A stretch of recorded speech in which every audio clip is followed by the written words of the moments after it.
Hello অজানা friend, আমি আবৃত্তি ঘাটাল পশ্চিম মেদিনীপুর থেকে ভিডিওটি করছি। আমার সেকেন্ড ভ্লগে আপনাদেরকে ওয়েলকাম। আজ আপনাদেরকে নিয়ে যাব আমাদের ঘাটাল বাজারে। এইটি হলো ঘাটাল পাঁশকুড়া বাসস্ট্যান্ড, হরিমোড় নামে পরিচিত। এখন চলে আসছি মোবাইল দোকানে, ভিভো মোবাইল ওয়ার্ল্ডে। এই দোকান থেকে 8 মাস আগে এই ফোনটি কিনে নিয়ে গিয়েছিলাম। জানেন তো, যখন ফেসবুক থেকে পেমেন্ট পাই তখন ভেবেছিলাম আমাকে একটা ভালো ক্যামেরা কোয়ালিটির ফোন কিনতে হবে, তাই এই ভিভো X200 FE ফোনটা কিনেছিলাম, যার দাম নিয়েছিল 60,000 টাকা। ওনারা বলেইছিলেন যে ডিসপ্লেটা ভাঙলে কিন্তু 15,000 টাকা খরচা হবে, তাই খুব টেনশনে ছিলাম।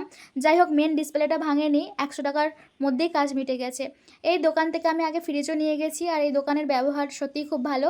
যেহেতু গরম, তাই কুলারগুলো একটু দেখে নিচ্ছিলাম। এখানে 5-6 হাজার থেকে শুরু করে কুলার পাওয়া যায়। তো এখান থেকে বেরিয়ে আমরা চলে আসছি ঘাটাল রোডে। ঘাটাল রোডে ঢুকলে আপনারা দেখতে পাবেন শপিং মল আর নার্সিং হোম।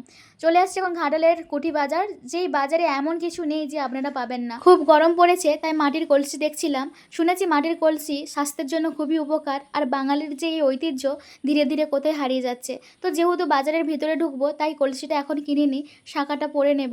আচ্ছা, আপনারা যারা দেখছেন, আপনাদের দিকে গরম কেমন, কোথা থেকে দেখছেন জানাবেন। এবং আমার ভিডিও যদি আপনাদের ভালো লাগে, অবশ্যই সাবস্ক্রাইব করে দেবেন, তার পাশে থাকা অল বেল আইকনটি অন করে দেবেন। চারিদিকে যে জিনিসপত্রের দাম বেড়েছে, মধ্যবিত্তদের জন্য খুব চাপ হয়ে দাঁড়িয়েছে কেনাকাটা। এখানে কি এমন জিনিস কিনেছি দেখুন, 2000 টাকার বাজার হয়ে গেছে। আপনাদের দাদার এখানে কিছু কেনাকাটা ছিল, বস্ত্রালয়ে কেনাকাটা করে নিচ্ছে। আর এই বস্ত্রালয়গুলো জানেন খুব পুরাতন। ঘাটালে আসছি আর এখানে বজরংবলীর মূর্তি দেখাবো না তা হয়? দেখুন কত সুন্দর আমাদের বজরংবলীর মূর্তি। জয় বজরংবলী, বাবা সকলের মঙ্গল করুন, সকলকে ভালো রাখুন, সুস্থ রাখুন। এই হচ্ছে মিষ্টি মুখ। আপনারাও ভালো থাকবেন বজরংবলীর কৃপায়। আবারও দেখা হবে পরের ভিডিওতে। টাটা।